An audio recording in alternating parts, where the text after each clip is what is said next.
Oh, hi. Just a heads up that, as has been the case for the last couple of episodes, I decided to split this one into two. I thought it made more sense to do that. I think going forward, I'm probably going to do that on the regular and maybe even just address each of the key questions one at a time. I think that it's probably the best way to tackle all the stuff that I'm trying to tackle. So, in this episode, I'm going to deal with the first question in part A. And I'm going to deal with the second and third questions in part B that you'll be able to catch shortly after this one is published. Thanks very much, everybody. Enjoy the show.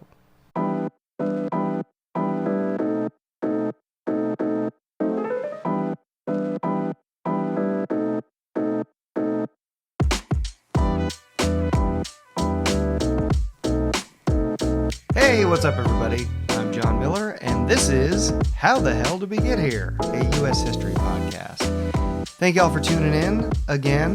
Appreciated, as always.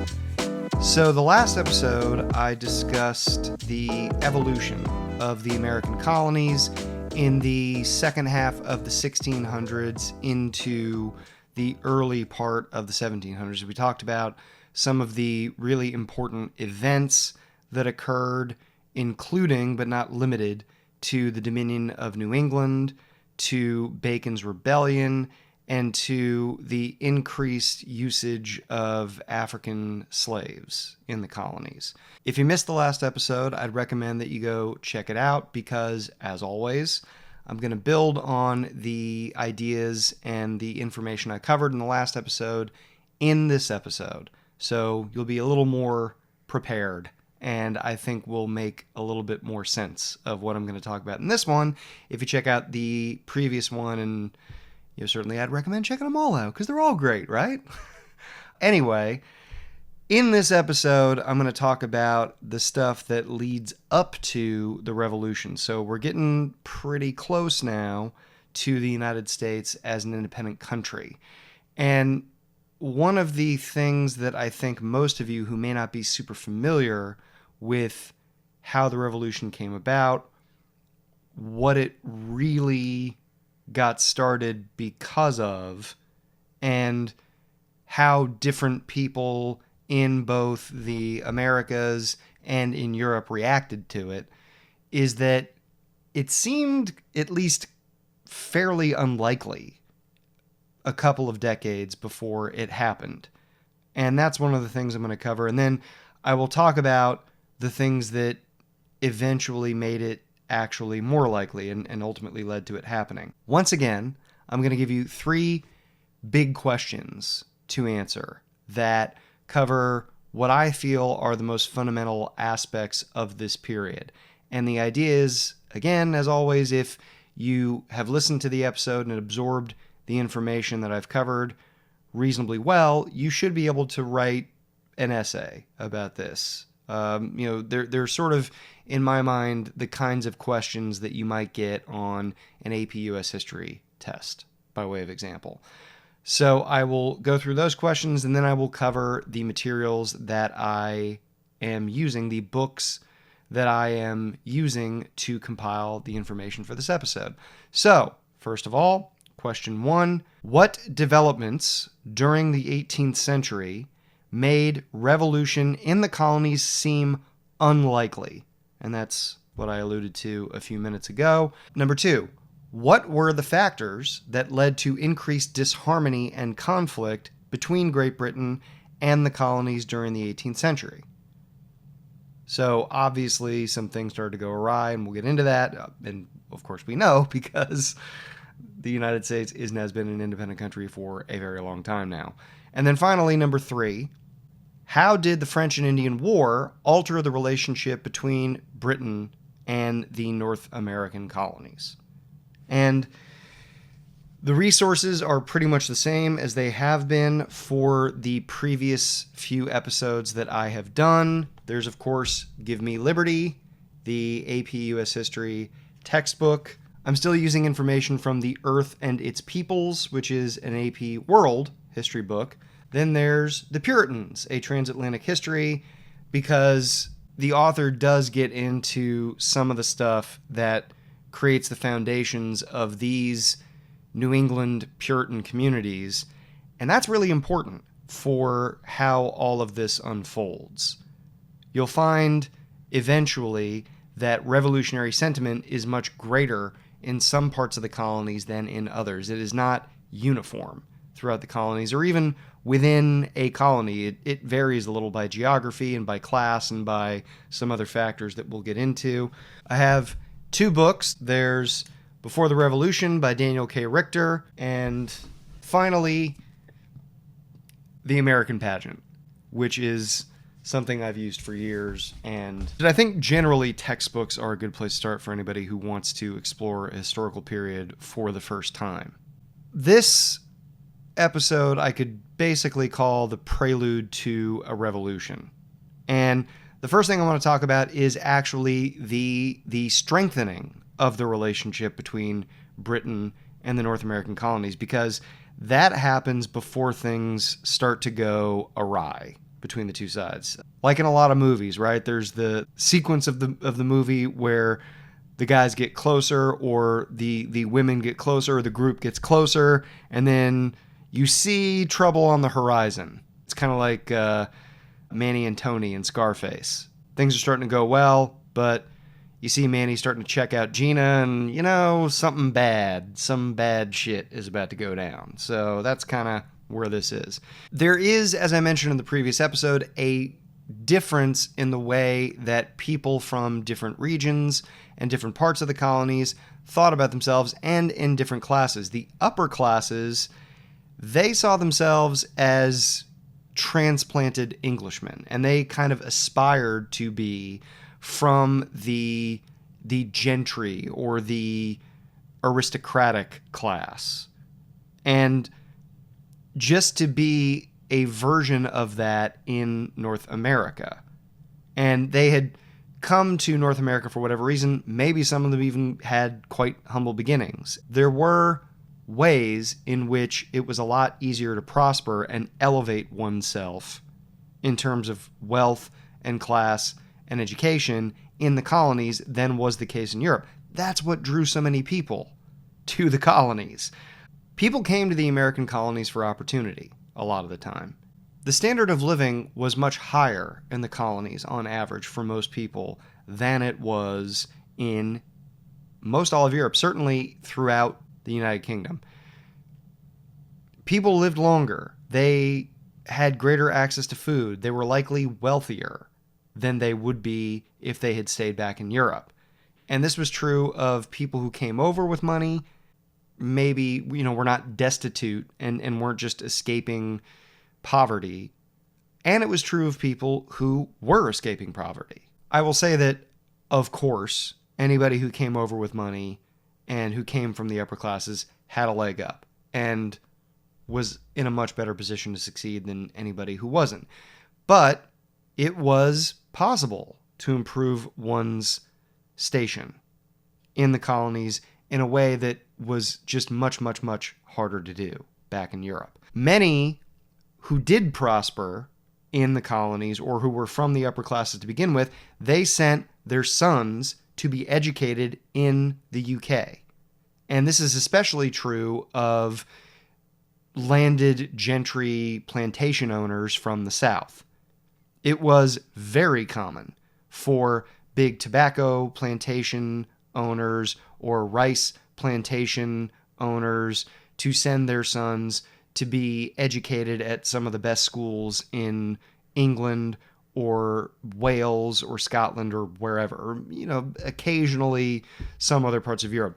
But it was generally very common for these people to send their sons back to be educated, to go to college, and possibly to pursue what we would today call graduate school, to become a lawyer or something like that, at one of these elite universities back in the UK. The upper classes did also a lot to dress, talk, behave, consume like wealthy merchants, like the landed nobility, like the gentry in the UK.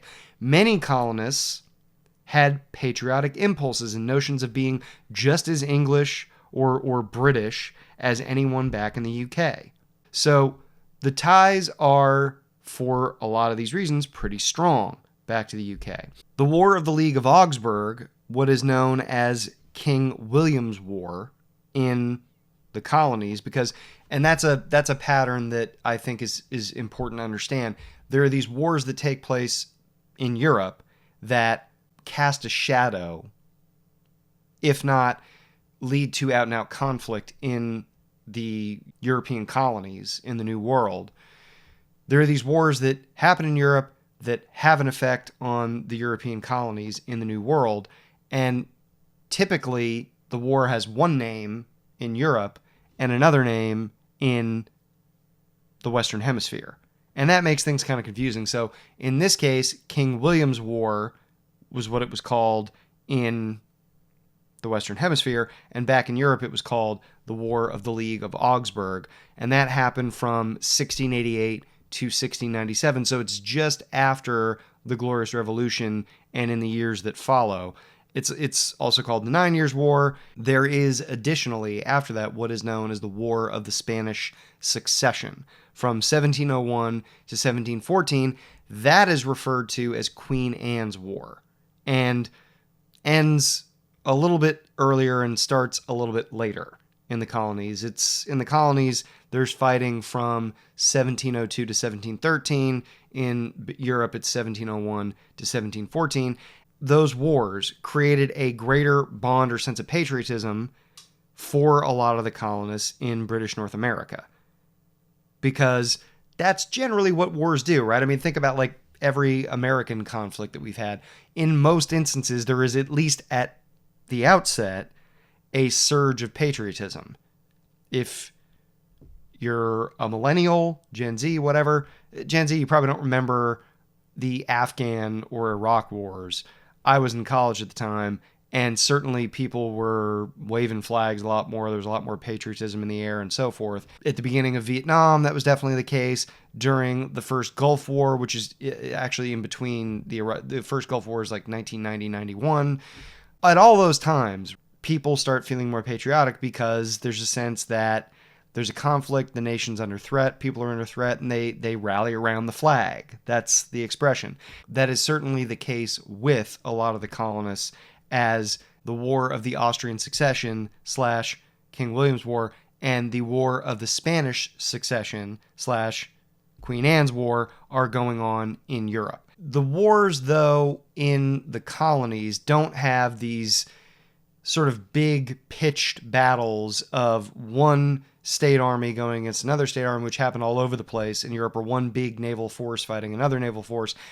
In the colonies in the Western Hemisphere, there is more of a guerrilla privateering style of war. And privateering, real quick, it's kind of like being a pirate that's employed by the state. Okay? It's sort of as if Jack Sparrow was all of a sudden pushed into service or paid actually into service by the United States or by Great Britain or something like that. That's what being a privateer means. You're a pirate and you do pirate kind of things. You attack ships, you take booty, and you try to make money that way. But you are doing it in conjunction with or in cooperation with a state actor.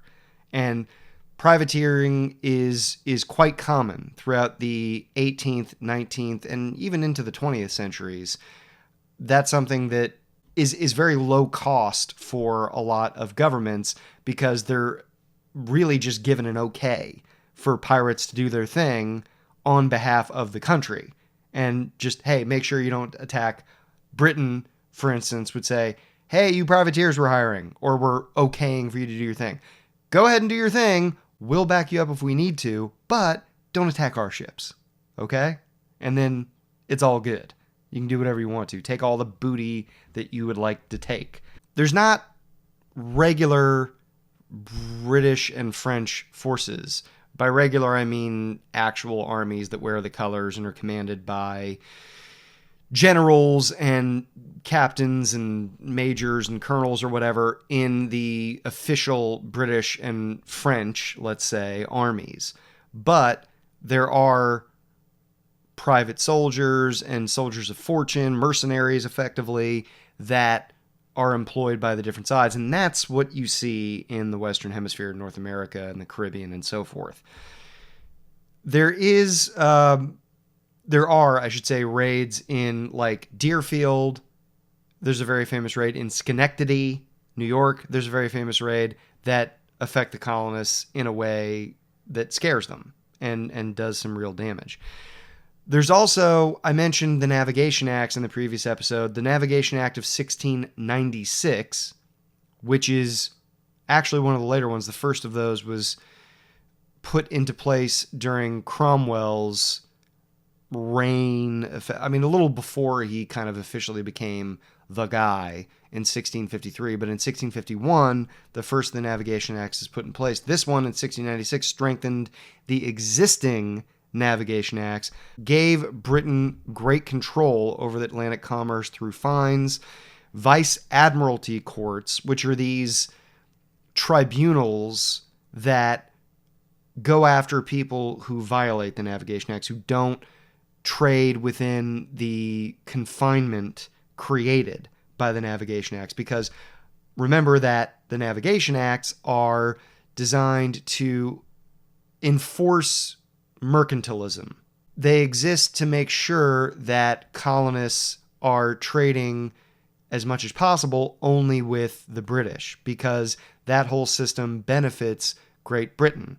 If the colonies only sell their goods and buy their goods from Great Britain, if they ship their goods only on British ships manned by British citizens and sailors, and get all of their loans and do all their business through British merchants and British banks, all of that then benefits Britain at the expense of Britain's competitors like France, like possibly Spain, like the Dutch or whoever. So the Navigation Acts make sure that that goes on, and then the Vice Admiralty courts are a way of enforcing the Navigation Acts. If a colonist or somebody else is caught violating the Navigation Acts, they can be fined or imprisoned. That is what the Vice Admiralty courts decide. There are also professional customs officers with more power, and they are offered, and other individuals are offered, pieces of fines. There are whistleblowers who are offered pieces of fines as well. So that is to say that if you, as someone who rats out a violator of the Navigation Acts, and that person gets caught and there's a fine levied against the violator of the Navigation Acts, you, the whistleblower, the person who identified that this person violated the Navigation Acts, you would get a piece of that fine, potentially. It's a little bit like there's an ancient practice that goes back to Roman days and probably before, although ancient Rome is the first thing I think of. It's called tax farming. And what the Romans would do is, and what others after them often did, is hire people to collect taxes and say to the tax collector, hey, you get a piece of whatever it is you collect. We need this much. Anything over that, you get to pocket. There's obvious problems with that. That's why it's not really a thing anymore. But this is a little like that in the sense that the British government is encouraging citizens who might not otherwise really care one way or the other about the Navigation Acts being enforced. It's giving those people an incentive to help in the enforcement of the Navigation Acts, because this is damn difficult to try to actually institute and monitor and enforce. Okay? Like, it's difficult for a lot of police officers just to monitor, speeding and traffic violations on our highways, and that's a lot less ground to cover, and we've got much better technology. Imagine how much more difficult it would have been to actually enforce these trade rules across thousands and thousands and thousands of miles of open ocean when the technology for actually monitoring this stuff is pretty limited. So this is a way of the British government trying to institute a little bit more enforcement using private citizens who may not be otherwise all that invested. The new Navigation Act of 1696, along with a newly created what's called Board of Trade. And this is kind of a bureaucratic government institution that is designed to just regulate the trade and monitor all this stuff and keep track of it. It allowed Britain to control and regulate trade more effectively across the Atlantic. Colonists benefited, actually, from the increase in trade to England. It goes from, I read in one place, 302,000 pounds in 1700, 302,000 British pounds worth of trade, to 891,000 pounds of trade in 1754, the year that the 7 Years' War, French and Indian War, whatever you want to call it, begins. So you're talking about trade almost tripling in a period of 50 years. That's pretty substantial. In the 18th century, Britain fully overtook the Dutch as a supplier of consumer goods to the world and to the colonies. And this is a project that began, as I mentioned, during the Restoration period in the 1660s. The British very purposefully set out to try to become the world's biggest merchant trader. Okay? And by the time you get to the 1700s, with Britain's much larger size and its very focused mission to do this, they had accomplished it. And they became the big providers to the Atlantic world of, and that's the colonies and Europe, coffee, tea, linen, metalware, pins, which are really important at this time, glassware, ceramics, and clothing. Colonies provided a lot for the British imperial market, especially foodstuffs. Colonies like Carolina, for example, envisioned themselves initially as suppliers of foodstuffs to the sugar-producing islands, so that the sugar-producing islands could just concentrate on producing sugar and wouldn't have to use up any of that valuable sugar-producing land to grow their food. The British North American colonies, being fairly close by, could give them wheat, corn, barley, animal products, all that kind of thing. They provided lumber for sugar-producing islands, ships for the British merchant marine, something like a third of all the British merchant marine ships, which is just the ships that carry goods, not the naval ships or anything. A third of all of those British merchant marine ships by 1760 were made in the colonies. That's a pretty substantial amount.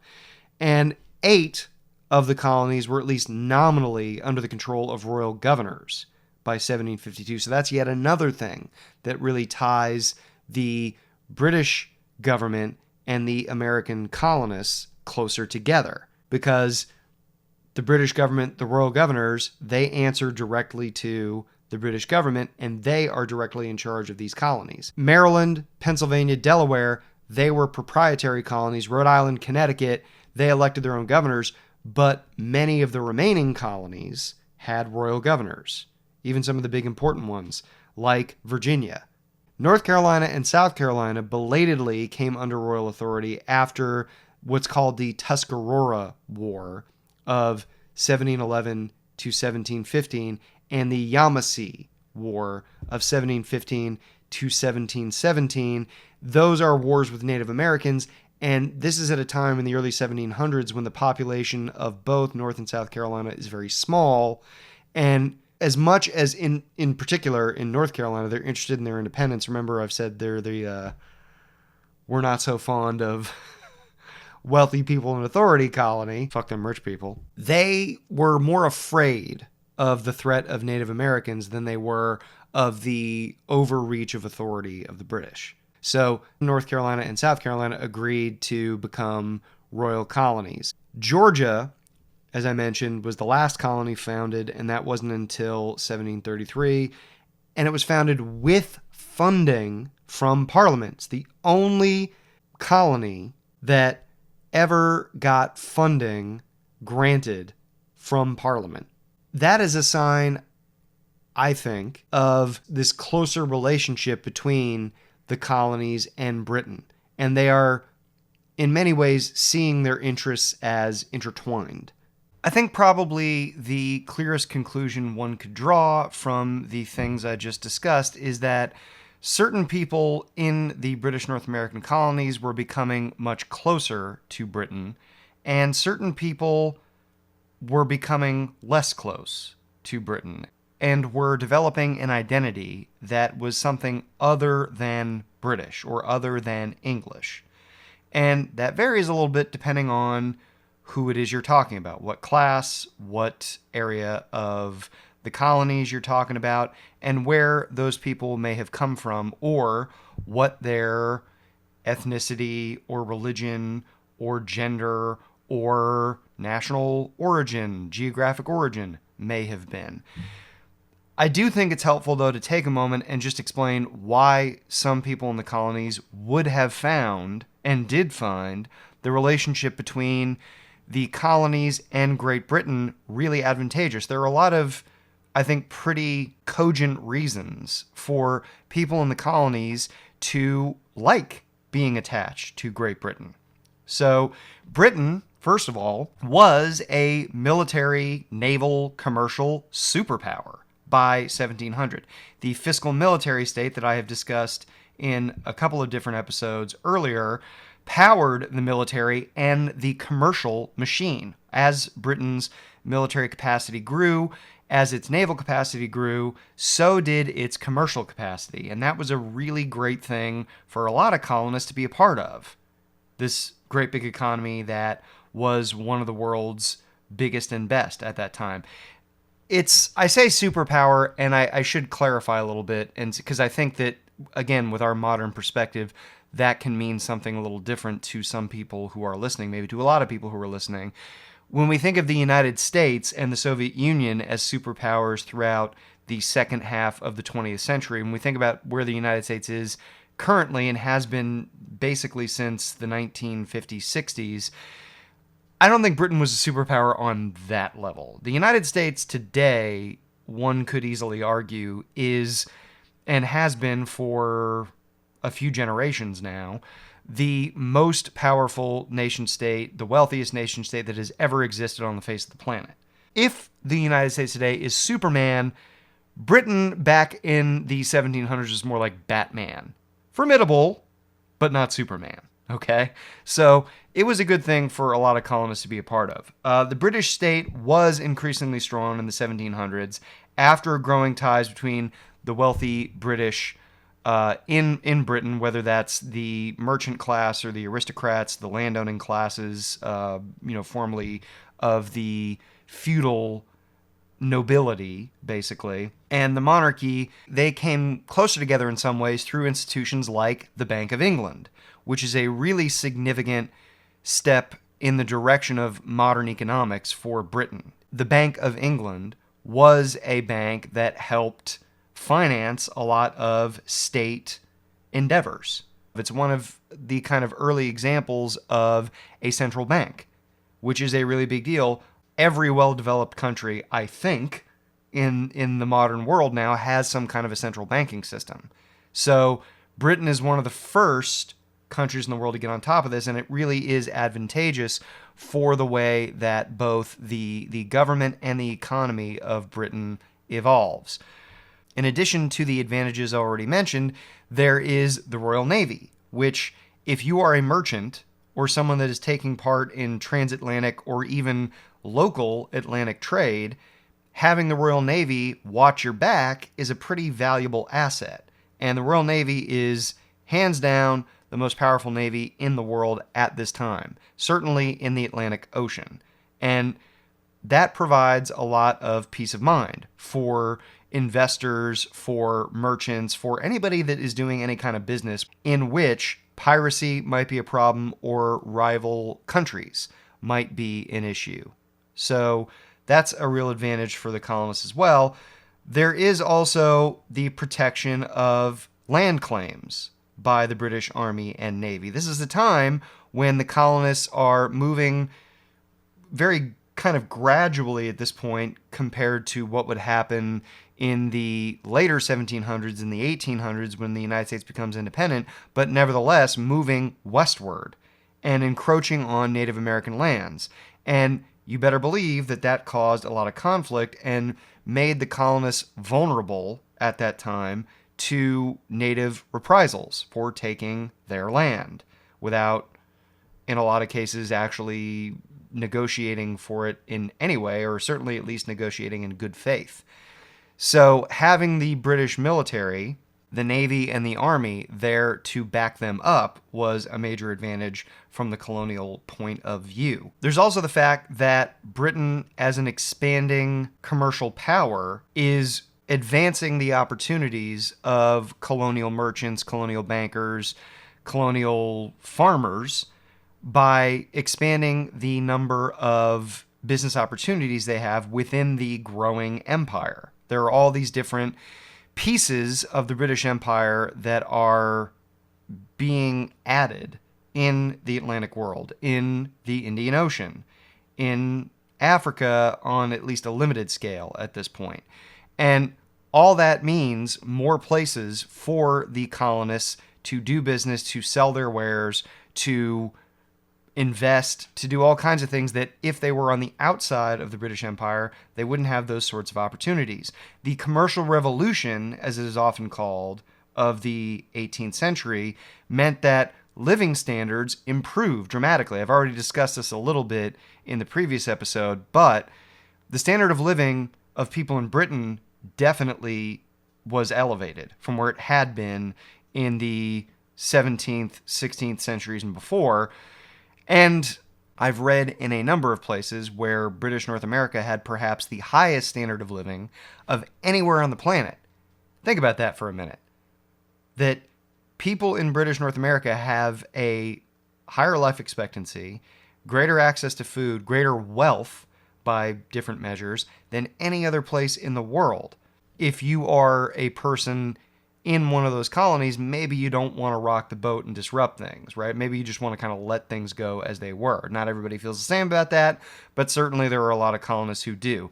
And in theory, at least, according to the English Bill of Rights, which came about as a result of the Glorious Revolution, and the Constitution, and I'm putting that in air quotes for a reason, because if you ask an Englishman or somebody else from Wales or Scotland or Northern Ireland or whatever to produce the British or English Constitution, they can't give you a copy of it. And it's not because there isn't a sense that there's something like that that exists. It's because there really isn't a constitution for Britain, England, the way that there is for the United States. It's more a collection of precedents and laws. It includes in some ways like the Magna Carta, and as I mentioned, the English Bill of Rights, and some other kind of seminal pieces of law that together form this kind of amorphous constitution. And that is kind of extraordinary at this point in history.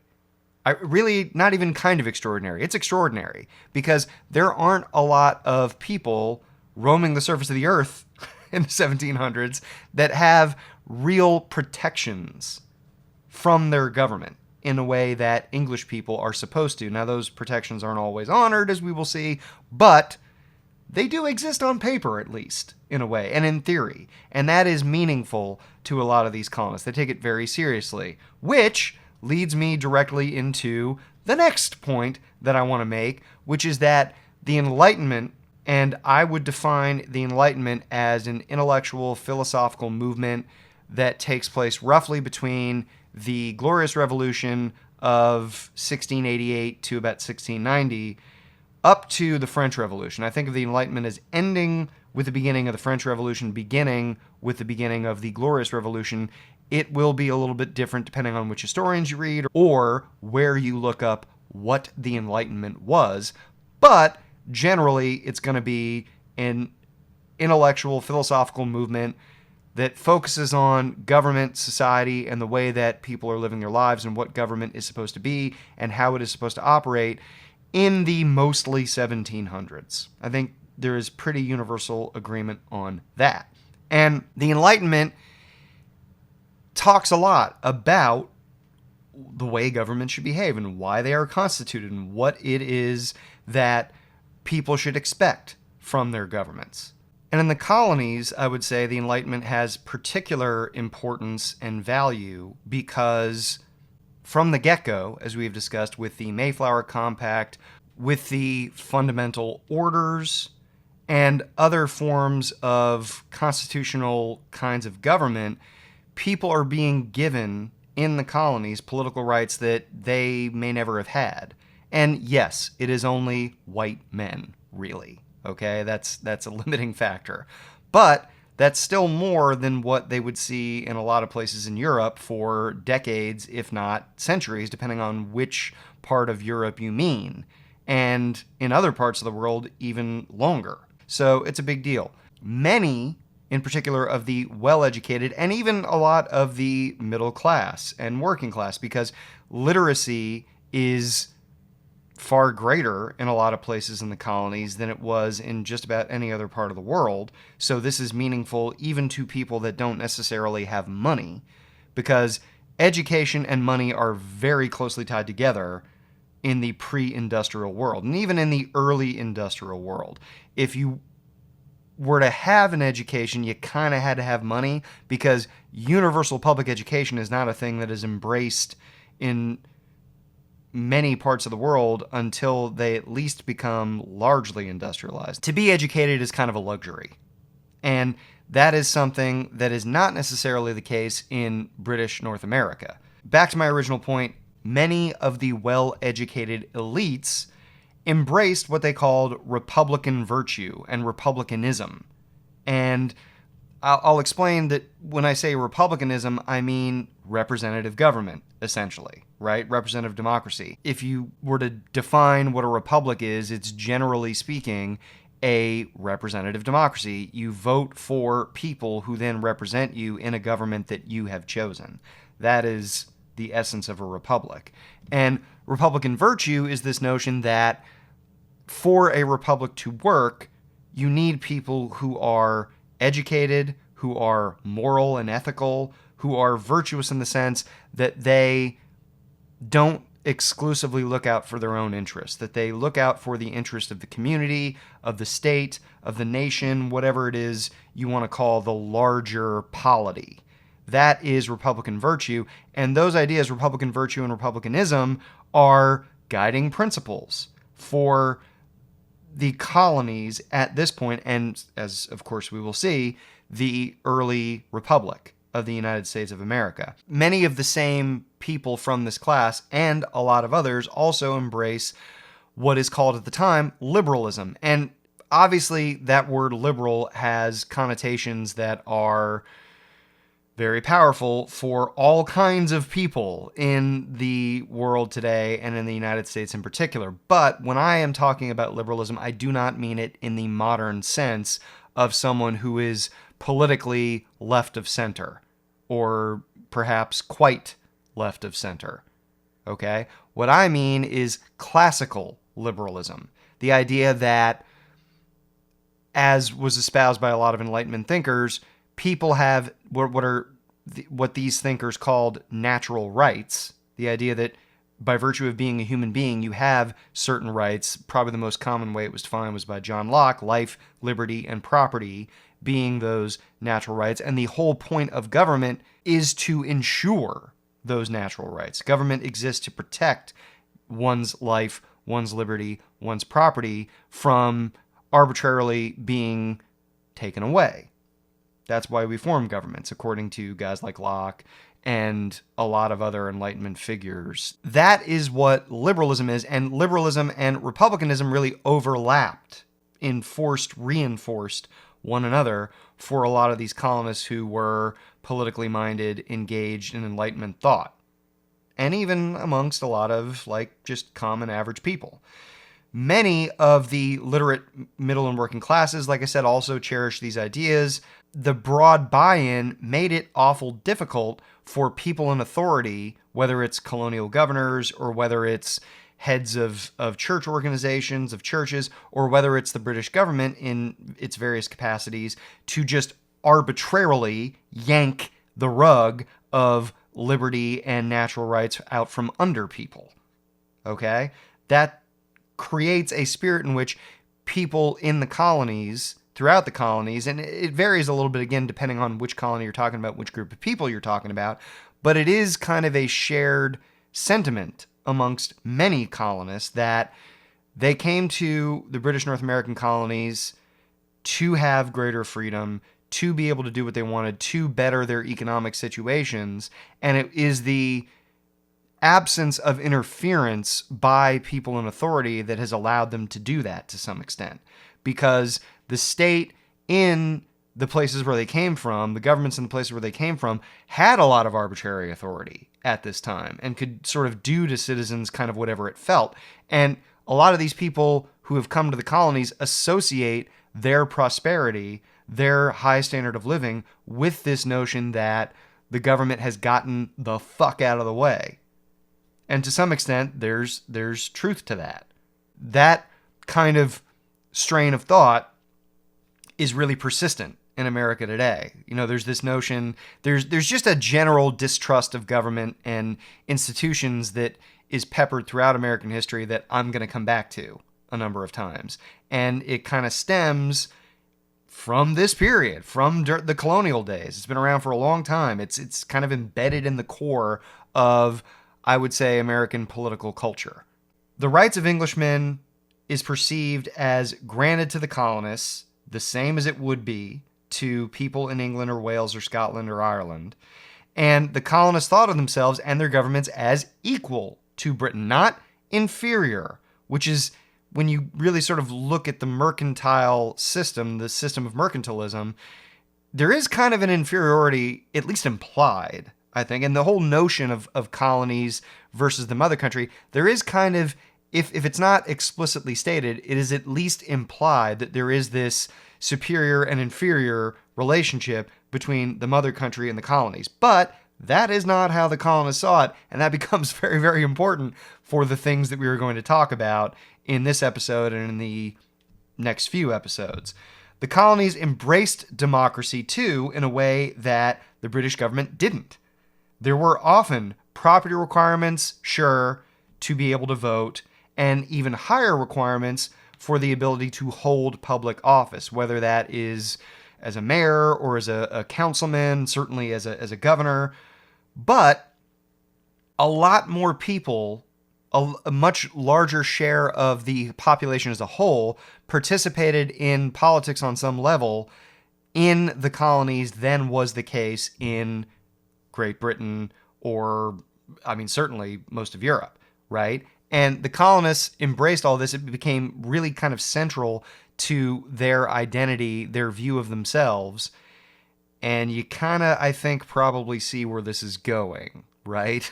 That the way in which the colonists cherish their freedom and cherish their ability to govern themselves becomes central to their identity, and that will become a sticking point of conflict, of course.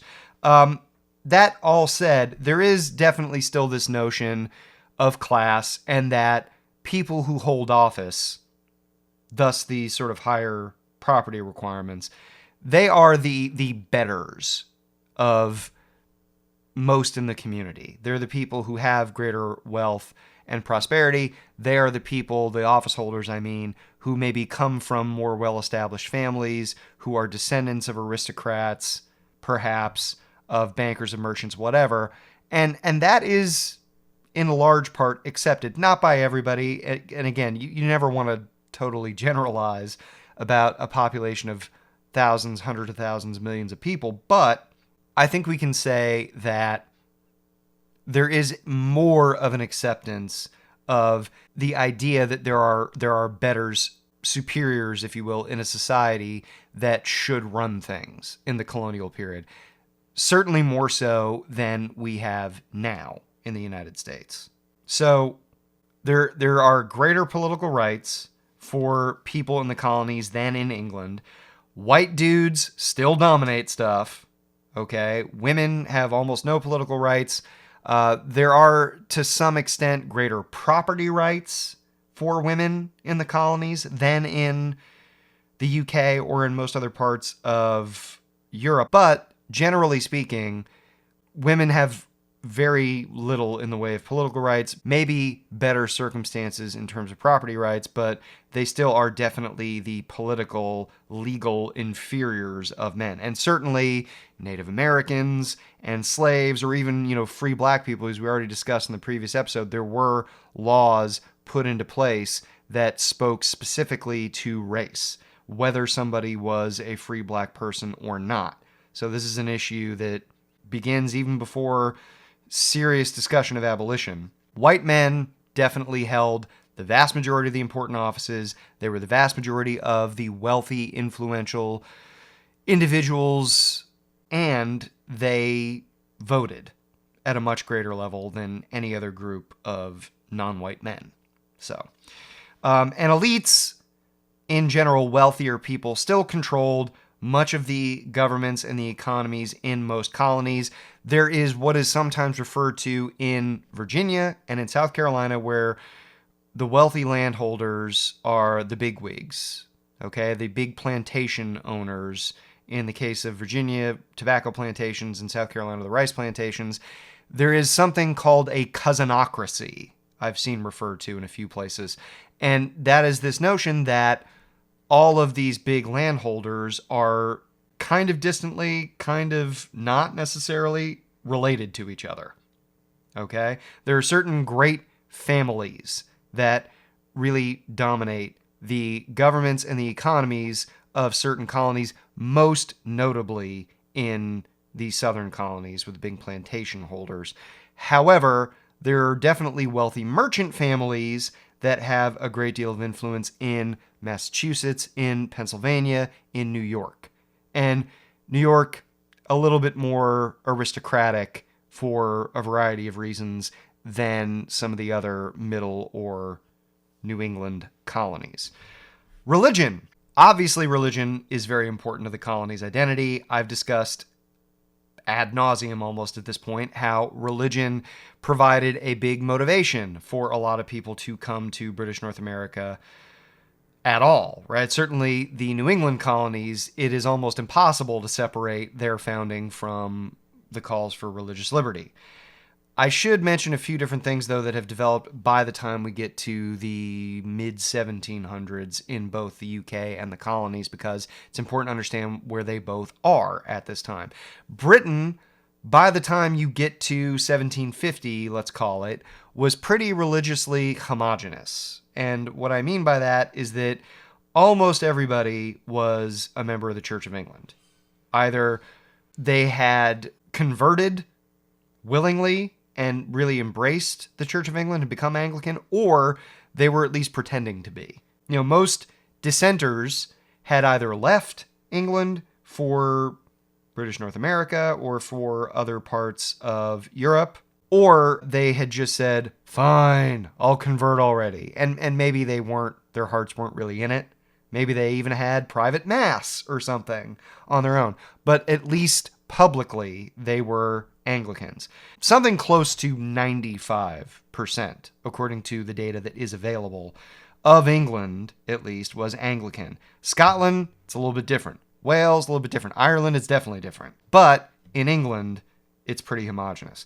By 1775, Congregationalists, Anglicans, Presbyterians, those are the largest three denominations in the colonies. And it varies a little bit depending on where you go. As I mentioned, the official church, state church of the colony of Virginia was the Church of England. So that tended to be very, very Anglican. In Massachusetts, very Congregationalist. So it just depends on which colony you're in, what the religious makeup looks like. About 25% of the population throughout the colonies was Congregationalist. That's the biggest single denomination. 20% approximately are Anglican. 18% approximately are Presbyterian, and about 10% were practitioners of various German sects, like Lutheranism, for example, because there have been a lot of German immigrants by the time you get to 1775. So, depending on where you were, those are the big denominations. And if you add all that together, it's about 75%, it's a little bit less. Even among the Congregationalists, though, who are, as I said, the biggest denomination, 25%, there is significant diversity of belief and of practice. And again, this is the whole Puritan pissing contest that I've discussed before. It's who can actually get it the most correct and who is really the closest to God. And it's just this it's almost like religion for mean girls or something. Some colonies had state-funded churches, as I mentioned, like Virginia. Other colonies push back really hard against this, though. Rhode Island and North Carolina are probably the best examples of this because they just had an ethos in both of those colonies of, we welcome in dissenters, we welcome in a diversity of opinion, and we do not want some authority telling us what to do a lot or even most of the time. As in Britain, probably the greatest amount of hostility was reserved for Catholics. And that is especially true in the more puritanical parts of the colonies, like New England. Because remember that, according to a lot of these Puritans, their big beef with the Church of England was that it was too much like the Catholic Church. And I should point out, I don't think I have said this up to this point, but there were legit believers in these Congregationalist churches, these Puritan churches, who thought that Catholics and the Pope in particular literally thought the Pope was the Antichrist. I am not exaggerating. They literally thought the Pope was the Antichrist, that he was an agent of Satan or something close to it. That's how serious the divide was. I mean, we look at that now and it's like, okay, sure. I think the big divide is between religious people and not so religious people, but I don't think there's anywhere near the beef that there used to be between Protestants and on the one hand and Catholics on the other hand. And it's kind of crazy to think that 300 years ago, even a little less than that it was just that bad between Protestants and Catholics, but that's how it was. Because, look, it's not hard to imagine that if you think that the leader of the Catholic Church is the Antichrist, you're probably not going to feel awesome about sharing your neighborhood with a Catholic, right? I mean, you're not going to be like, oh yeah, that guy follows the Antichrist, but yeah, we can kick back and have some dinner together. We can grab a beer. It's cool. Yeah, not how that works. Although the UK had become more religiously homogenous, it had also embraced toleration in a way that a lot of these colonies didn't. I'm sure you've heard of the Salem witch trials. I decided not to spend a whole lot of time on that because I think it's a pretty familiar story. And it's something that is pervasive all over the place, not just in the colonies, all over the place in Europe and European descended societies.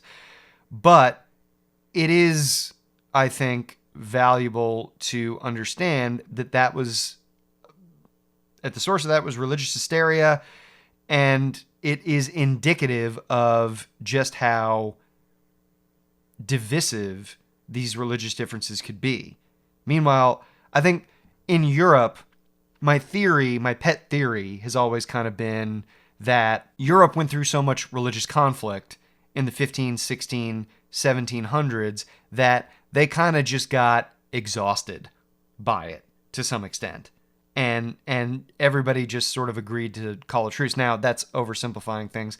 It's not as though after the 1700s were over, so was any kind of religious conflict between different Christian sects. But I do think it was much more of a live thing in the colonies, both because the foundational values of some of these communities were their religion and their religious beliefs, and because there hadn't been these just really ugly, horrific religious wars that afflicted Europe in the same way in the colonies. That's my theory. I don't know that it's totally backed up by the historical facts. So the UK had embraced some level of religious toleration and pushed back against persecution, not as much, unfortunately, in the colonies. So if you want to reach out and give some feedback about the show, if you have thoughts, if you are looking for some help with anything, or if you just want to say, hey, that's cool too, you can reach out to me at howthehelldiwegetherepod@gmail.com. That's howthehelldiwegetherepod@gmail.com. Or you can reach out to me at 951-525-5536. Thanks very much, and I will catch y'all next time. Take care.